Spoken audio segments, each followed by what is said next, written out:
You are. Should I ask Lauren, my your question? question. Ask your question. What high school did you go to? Well, I should say I am from Anaheim. I went to Loera. See, Linnea, this is why that question always gives a very different answer each time. She said, why do you always ask that question? I was like, then people, like, it helps you just kind of know what part of the city people are from. And she's Yes. like, really? And I was like, yeah. It's actually really good information. It's like, it's like, it gives so much information in that one question. I say LA because, especially for folks who are not from Southern California, it's just easier to say LA. Yeah, they don't know. Say Anaheim, they don't know. So, But once you tell somebody who knows, they're like, wait, let's get what zip code? What cross? Yeah, what's that? I'm like walking distance from Disneyland, actually. Oh, Oh my gosh, crazy. That must have been blocks. cool. That sounds so cool. Okay, we are recording, so talk about anything. I did like what you were saying, Lauren. I do have to get my questions out too. They're not up. Good. Okay, good. I was thinking it was just me. I just pulled them up as well. We're all on the same Are page. they in here. an email? They're in Google Drive. In the Google Drive, I know that. And here I am in the Google Drive looking. And I said I was going to questions. Okay.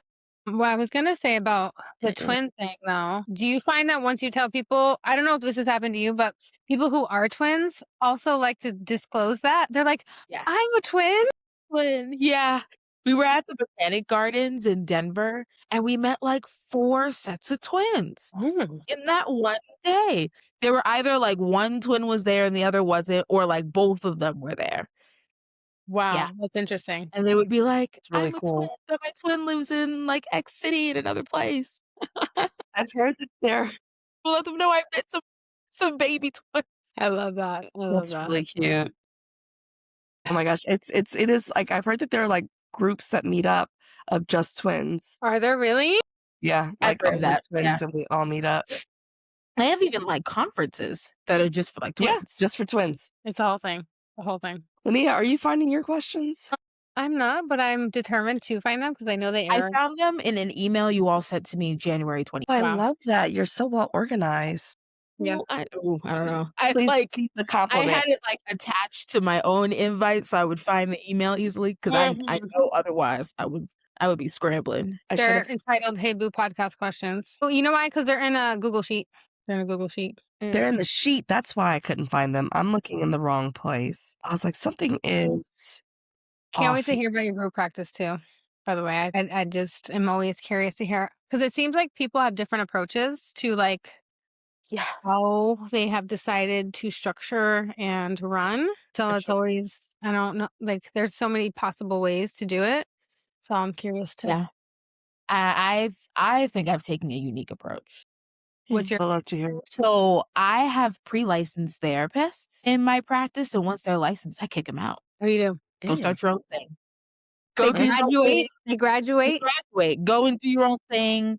I like my practice to be a training and a learning space. And so once you've kind of gotten your feet under you, you know what your populations are, you are understanding the way that you want to work, etc., you're out. And I love the fact that now there are 4, maybe 5 folks who have kind of worked in my practice, and I've now gone off and they're doing their own thing now. And it lets me, 1, build my network to get bigger. And 2, it allows for folks to really be focused on what they want to do long term rather than being stuck in this like practice and just kind of going off of my mission, because I think our systems of capitalism are trash, actually. Yeah. And I don't think entrepreneurship is perfect, but I think it gives us a way for us to have more autonomy on how we serve our communities and show up for our communities. And especially being a social worker, that's very important to me. Yeah. Yeah. So you kind of like when you hire people, you're like, this is a training ground so that you can then. And they've tried to talk me out of it. Every single one of them has tried to talk me out of it. They're like, she'll like be around, she'll change your mind. And then that time comes and I'm like, clock's ticking. When you out? And they're like, what? So I think there is a piece here where they appreciate the learning ground, but then also them going out on their own it ends up being very exciting. Okay. Let me pull it up. So let's get into it, because I think that these follow-up questions might naturally come into play. I think the audience, this actually goes very well with a workshop that Lauren and I are going to be putting on in March. We're doing for a private practice 101, how to like launch and scale, and just some of those beginner things that can feel so overwhelming. But then Right. with time, you're like, oh yeah, you just do a da da da da da, and this is how you do da da. But in the beginning, you're like so confused on where to start and what comes first. Yeah. So this could be a nice little, piece of that.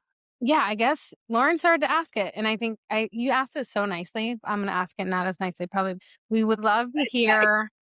You should be a genius, like you have it in you. But anywho, we'd love to hear a little bit about you, your professional journey, what pulled you into this group, the work you do, which is running a group practice, and then maybe tell us about your practice as well, and right, what's important to know about you professionally. Yeah. So my name is Josie.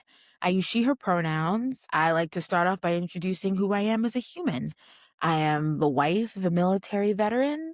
I am a mom of two under two twins. I am an aunt to an amazing little nephew who's 3 months younger than my twins. I am a cousin, a friend, a godmother, all these different roles that I think contribute to just the human that I am. Mhm. I love to crochet and knit and sleep and read, and knowing those ways to rest have really been able to contribute to my work. So that's Josie the human. Josie the professional I love is it. a licensed clinical social worker, marriage and family therapist candidate, and addictions counseling candidate. I have been in private practice. November will be 5 years. I started my private practice thinking it was going to be temporary. I was coming out of a group practice and I wanted to go into a doctoral program.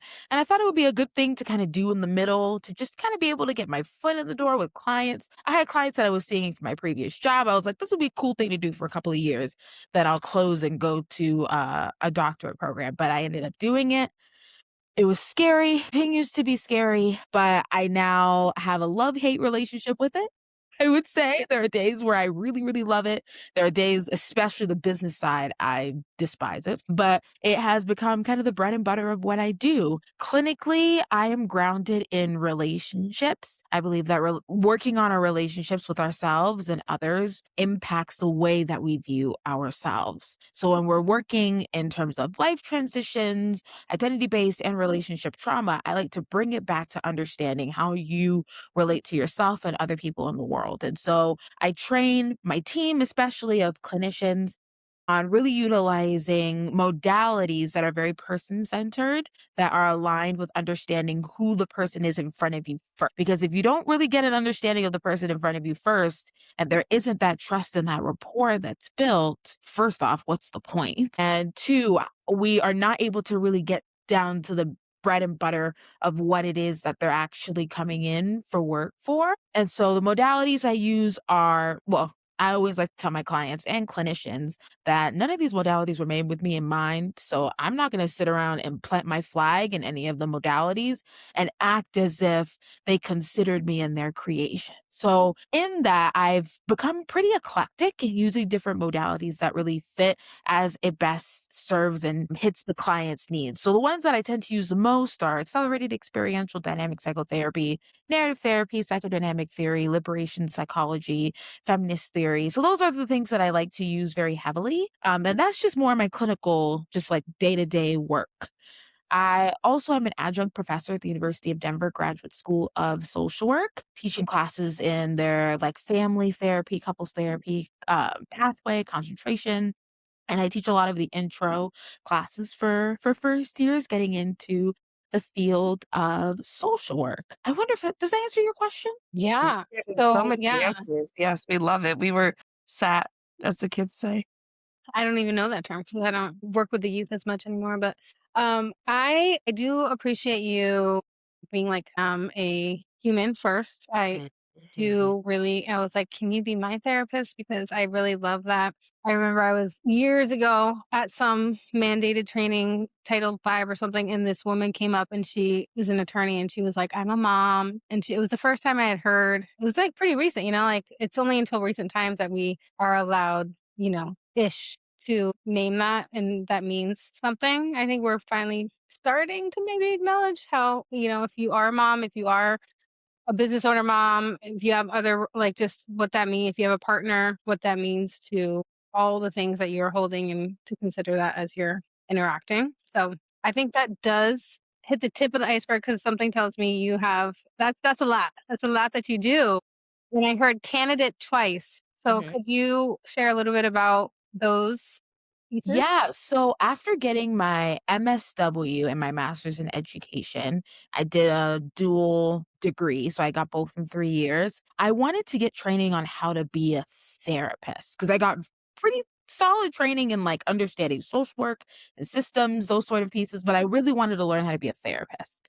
And so I did a postmaster's certificate that's here in Denver that specializes in marriage and family therapy. So going through that 2 year program allowed me to become a marriage and family therapist candidate. And now there's one person on my team who's doing the same thing. I think it's a nice grounding for us as social workers going into that therapy. And on top of that, in 2024, right, I guess right before my kids were born, I started taking classes to become an addictions counselor. So my hope is crossed is that I finish those both this year. So I'll be able to feel like Beyonce, triple threat, dance, act. That's what at least that's how I'm picturing it in my The head. mental health Beyonce, basically. Is that Yeah, what you're and saying? mental health Beyonce. Okay. Yeah. Love Understood. that. That's excellent. Oh, Beyonce, she's just that girl, isn't she? Yeah, Mhm. she And is. so are we, right? Yeah, we are. Love it. Yes, yes. That is yeah. This is such a vibe. Okay, so for someone new to your area of expertise, which I would love for you to clarify today if you can, what's the first small shift that you'd encourage them to make? I would want for the person to really first identify what their clinical goals are striving to do and who they're for. So many times, especially doing relationship therapy, there's a underlying reason for why folks are coming in. And so I really want to challenge folks when they come in to see me. Is this for your like you? Are you trying to save a relationship? Are you trying to contemplate a relationship? Like, what is the reason that you're actually coming up with these goals in the first place? Beyond the I'm getting into conflict with my spouse all the time, or I'm fighting with my daughter all of the time, or like beyond like the things that are surface, I would really like to get under the iceberg to sound a little Freudian there to really see like why are you actually taking the step now? That would be the first thing. And the second thing would be to really identify the community that's supporting you on the journey in mental health, in your mental health. Are there folks who are questioning whether you should be in therapy? Are there folks who are 100% on board supporting you? And really knowing who those folks are outside of our clinical relationship is really important because we spend what? An hour with them, max a week. Sometimes we see folks twice a week, so that's 2 hours in a whole 7 day week period. And so the other folks that they interact with can be, if not more impactful to their mental health journey than we are. We Mhm. end up being kind of the coach on the sidelines, really playing a role in that way. But I really like to be in tune with who else they're interacting with and seeing how those folks are encouraging and supporting their mental health journey. So I'm very community based, I would say. And that's a really good reminder if there's any associates that are watching this, because I think I've noticed too, when you're newer to the field and even when later in your career as a therapist, you can start to feel like it's all on you. Like you are this, like we call ourselves agents of change, like, which says a lot, but it really take a step back and be like, are you looking at all the systems and all the people in the community? And like, and that's where I do appreciate the social work lens on this at times to look at this person who you're working with as part one of many, many things going on, many systems working at the same time. And like it's not take the pressure off you to fix things, even though we know it intellectually. But I think emotionally we care so much that as a younger patient, there's that like conflict of like, am I doing enough? And am I like going quick enough from just holding that knowing how to hold space without feeling like you're the one thing. And if you don't see your client, then they're gonna crash and burn. Right, right. And I think it's pretty elitist and shall I say, a little bit of a high horse to think that we as one human are going to be the one thing that changes somebody's life. Like, that's just not true. Of course, we come in professionally with interventions. That's important. But if we think that we're the end all be all to somebody's mental health, really re examine why you're in this field and what type of savior complex you're trying to get over. Yeah, yeah, yeah. And I think that's part of that professional growth as an associate too, is like it may be this double-edged sword. Like I want to help, but then where is that line? Maybe it's not so fine. The line of saviorism and being a therapist who is a tool essentially in someone's life, hopefully. So the theme of today, or like the potential lens in this conversation, because you work in relationships, and I'm thinking, and based on your website, you work with couples too. Individuals, couples, and families. Yeah. So we talked about this idea of like boundaries and communication for couples as being a focus. So this question maybe connects to that a little bit or not. And so my question to you is, clinically, kind of shifting into you as a therapist, what patterns would you say you're noticing in the communities and people, clients, caseload that you're serving now, whether that be emotional patterns, cultural, relational themes coming up? Yeah, that's a really good question. I think something I'm noticing is that folks have a lot of keywords. They have a lot of like, I don't know what the right word is, but like, Elaborate a little bit more, please, on these keywords. Maybe give us an example of one so that yeah, we have a like, touch point. There are some people who may not know what that means. like, I don't want to use the phrase pop psychology because I don't think that's fair, but words that have become so ingrained into our nuanced cultural conversations, like nervous system, like narcissism, like boundaries, like distress tolerance, like things that like we learn about in our training, but have become more mainstream. And that's honestly, in my opinion, a little bit of a double-edged sword. It's good that folks are beginning to learn about these things, but are they really learning it in its entirety? Maybe not. So I think that's one thing that I'm noticing coming into the room more. I graduated in 2020, I'll say that. And I think coming out of that and starting a practice really at the end of the pandemic, I saw that folks were beginning to use more of that language in our conversation as a way to defend and deflect, especially in relationships. Something that I see come up a lot, especially when working with couples, is that they want to work through communication or infidelity. It's like one of those two things, right? At least right now in my caseload. In working on those particular issues, I've seen that these keywords of like, you don't understand my boundaries as being an arguing point. But when we really break down what the unmet need is, we learn so much more. We learn about the individualized experience in the relationship, about their childhood, if there's childhood trauma, whatever other factors are impacting the way that they show up. So that's how I would answer that. Communication, yeah. It's almost like communication, huh? Let's take on communication.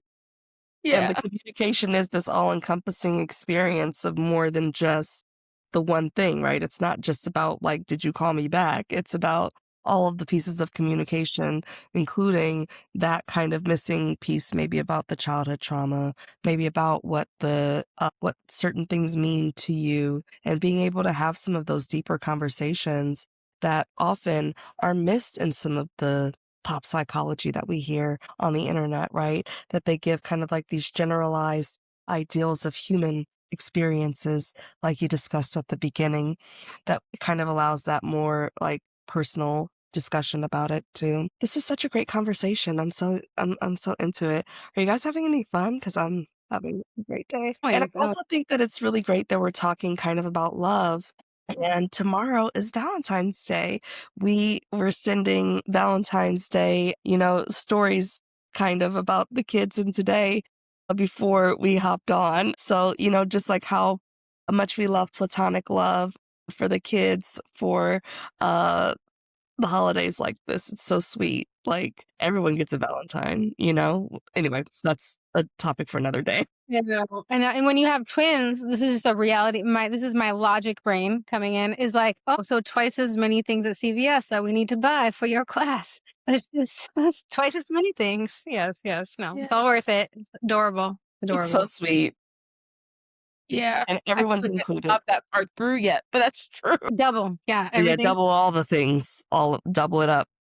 Class gifts Mhm. at the holiday time because I love teachers. They get all the respect. They are They with my do. They do. kids 7 hours a day. Right. They're But the yeah, times two. doing the Yeah, Lord's and work. having been a teacher, having been there, You were a teacher in a past life, so you'd You understand. get it. You get it. Okay, yes. Thanks What to did all the you teach? teachers. What did you teach? I actually taught social studies. I was at an alternative school up in Estes Mm, Park, Colorado. It's like in the mountains, specifically for youth who would have otherwise been incarcerated. So I was teaching a lot of yeah. folks who look like me, and we're doing project based learning and all those things. And it was actually there that let me realize like I was building a lot of really strong relationships with students, and I wanted to like really get into mental health. And I had a really amazing school social worker there that like showed me kind of the ropes and helped me apply. It's a whole thing. I have a podcast where I talk about it on my on that episode. I have a whole thing. Tell us So about your yeah, podcast. yeah, it's relatively new. It's called the Mental Health Therapist Hub. It's specifically for pre-licensed therapists and for folks who want to get into mental health Love to that. learn about the different experiences that I've had and how I move and navigate. There are only 3 episodes, so it's really, really new. The Yeah. first one was like my story. The second one was like my why, like why I keep doing it. And then the third one was an interview with one of my best friends who's a licensed professional counselor and how we like view therapists' friendship. Mm. So I go into all of that there too. Oh, I'd love it. Where can we find your podcast so that we can listen to it and Oh, subscribe? thanks. Thanks. Yeah. It is on Apple Podcasts. It's on Spotify. It's on YouTube as well. This is why we are inviting guests on, is to be able to help amplify other voices as well who are in the field and doing similar things or things that we think are important to people that we treat and see every day. And so we really appreciate the work that you're doing, and we would love to be able to help you highlight that too, okay? Thank you. I'll make sure to set that. Yes, Mhm. thank you. So thank you for sharing, and we love hearing more about that. I'm gonna ask the next question, which is like, what's a moment in your work that really reminded you, like, this is why I do this? Actually, this just happened yesterday. Ooh. What the Just frick? happened yesterday. I am now getting into a moment where some of the clients that I'm seeing, I'm beginning to terminate with. Hmm. And I'm getting licensed in California, so I'm Ooh. pausing some folks so they're able to continue with me once I'm licensed in California. I think this next question is also relevant. It's kind of our signature Hey Boo question, or I'm hoping at least it can be. But we've heard about you having sort of in progress degrees, being a professor, running a group practice, being a mom to twins, being a wife to not just any person, but a military person, living in a state that you didn't grow up with, running a business, like all the things, right? So Right. when life feels overwhelming, because we all know there's no way in hell it wouldn't, right? At some point, Right. I think it feels overwhelming even to people that don't have those things, right? But add those things in. What helps you come back to yourself? What helps ground you? What do we practice what we preach, so to speak. Yeah. I think naturally it's really hard for me to come back to myself on my own. I think it really does take the close community that I have to really bring me back to center. Mhm. I think it does a lot of disservice when I'm in my own head and I'm like, kind of beating myself up in my own head because that's what overwhelm tends to lead me to do, at least. So when I look around and realize the journey that I'm in with other folks, it does help me to really lean on the community that I have. Mhm. And knowing that I'm able to do that for them just as much as they're able to do that for me. I Mm. think I used to thrive in hyper independence, and it was like a badge of honor, especially before having children. And I had this like really high bar for myself of like, I'm going to get all these degrees. I'm going to get married. I'm going to get a doctorate. I'm going to do all these things before I turn 30. And then I turned 30 and I hit everything but the doctorate. And I had so much shame and I had so much overwhelm over the fact that like I didn't hit all of my goals in the way that I had wanted to. And it took that turning to community to be able to make that difference. Mm. Mhm. Well, what does it One of look the like things, on a hard day? What does turning to community look like in action? Like, who are you reaching out? Yeah. What way? I have The real no apologies. I turned to my husband. We've been together. This year will be 10 years. Relations. I have a few really close friends here in Colorado that I turn to. Most I met in graduate school or after. Most are either social workers or in some level of the helping profession. I have one friend who's on my podcast with me. She owns a group practice, and we kind of like have built our businesses side by side together. So I would say that those folks. I'm also incredibly close with my sister. She's not a therapist. I think everyone thought between the two of us she would become the therapist because she's so empathic and she feels everybody's feelings, and she's just much more like attuned to folks' emotions than I think I am. So I think everyone thought I would be the lawyer, she'd be the therapist, but now she's in education and I'm the therapist. So I would say that those are some of the folks that I really turn to. Oh, and my cousin. Are you someone that needs to like hop on a phone call? Are you texting? Do you need hugs from them? Like, what is your love language to get back into grounding when you're interacting with your community? Well, that's a really good question. My sister and cousins and folks, my family's in California, so it's usually a FaceTime of some sort. I love hugs from my husband. That's the asterisk. Just him. He's like, wait a minute, who are you getting hugs from? He's like, who else are you getting hugs from? But yeah, I would say, yeah. My husband tends to be like that kind of that first person. And we are so different in personality and so different in career. He was in the military. He's now working as a systems engineer. Like he's just the STEM brain. And I am like a mental health emotions brain. And it's so funny because with both of our jobs, we really can't share all that much of what we do. And so we're able to really ground, and to speak to that boundaries piece, we're really able to ground our relationship and really being able to like focus on the human parts and like the personal parts. Like we don't get to have all that room to have our work take up so much of our relationship because, I mean, just for confidentiality reasons, we really can't talk about it all that much.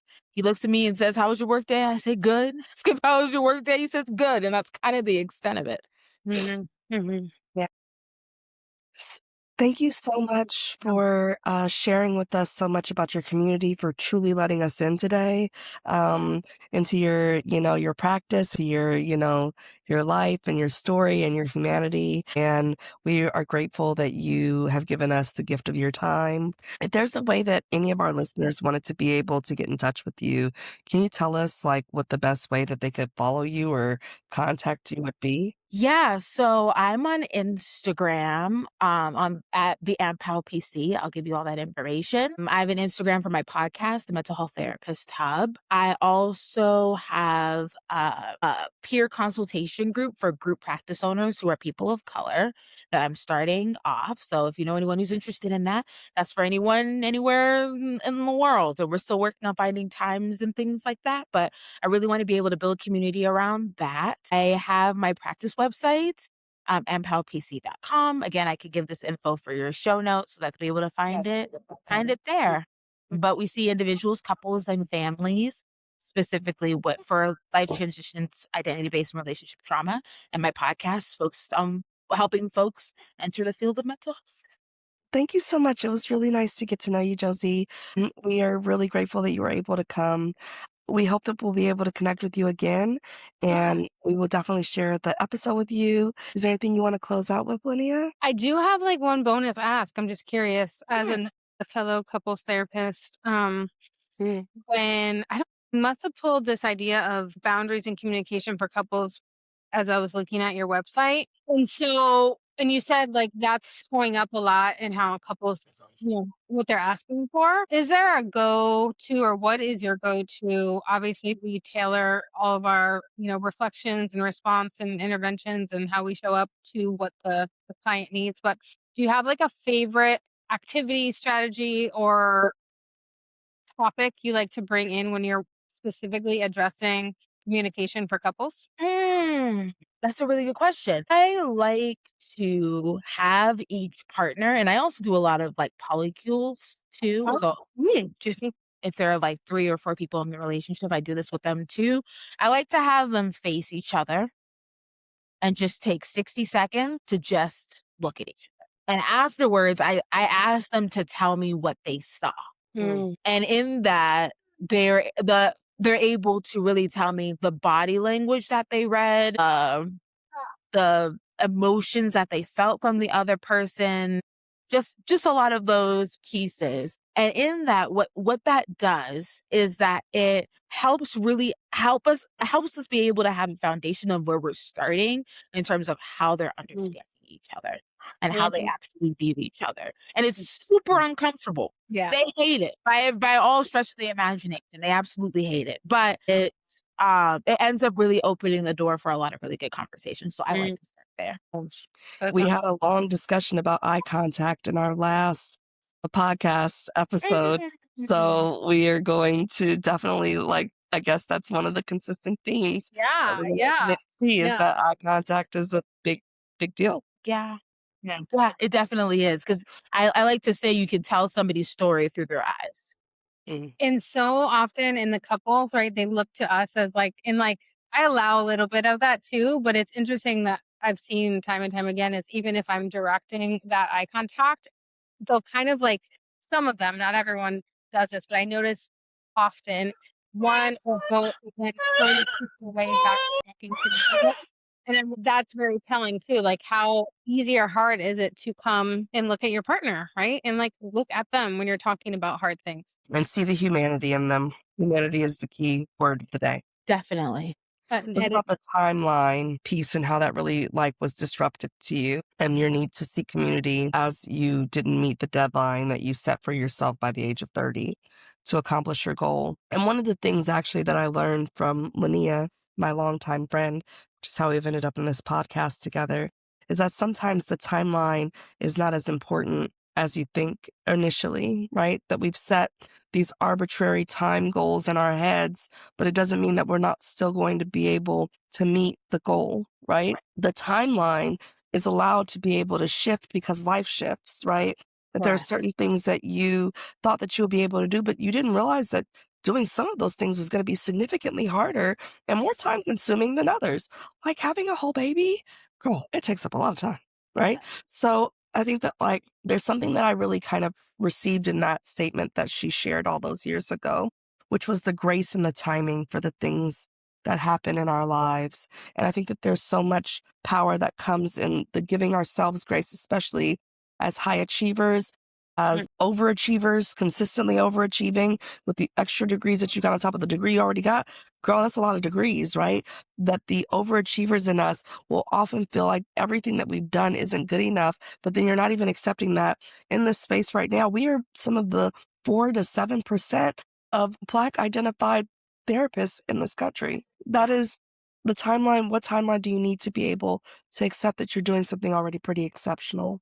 So I guess that's going to be one of the things I also wanted to share and bring into the space today. That's a good reminder. Yeah, I hope you also receive that because it sounds like you're doing some really amazing things. And let us know when you're licensed in California so we can refer back and forth to one another. Yes, we would love that. Yeah, I got my fingerprints done. I just have the exam, the California jurisprudence, the law and ethics exam. That is the only thing I have left. So I'm so close. Okay. Oh my goodness, you're gonna pass. Let us know. So that's my goal for this year too, is to build quality, with a few but mighty other practices where it's if you're sending a client to them, it's a good referral and vice versa. So yeah, amazing. Okay, yeah, thank you so much. Thank you. I know today was a little shuffled around, so I appreciate y'all's flexibility. This is exactly how it always goes. You are right on. You're right in the right. So thank you for tuning in to this episode of Hey Boo with Lauren and Linnea. We are so grateful that you joined us today. If you're interested in receiving any therapy with either of us, I'm going to let Linnea tell you how to get in touch with her. Yes. If you're interested in working with Mindfully Well Therapy, we work with anyone virtually in California or in person in Oakland. And we serve couples, individuals, and teens, and speak the languages of Arabic, Spanish, and Assyrian. If you wanted to book your free 15-minute consultation, all you have to do is go to www.mindfullywelltherapy.com and book your consult there, or check us out on Instagram at Mindfully Well Therapy. And I'm Lauren Turner, licensed clinical social worker and CEO of the Turner Practice. If you would like to book a session with any of our therapists at the Turner Practice, we are receiving clients in California, Arizona, Nevada, and Wisconsin. I love that she thinks it's hilarious.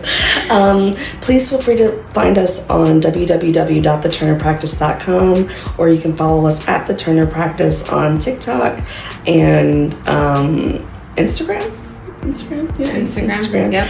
And we would love to be able to find a way for you to be able to work with us or any of our members of our team. Don't you have a specialty?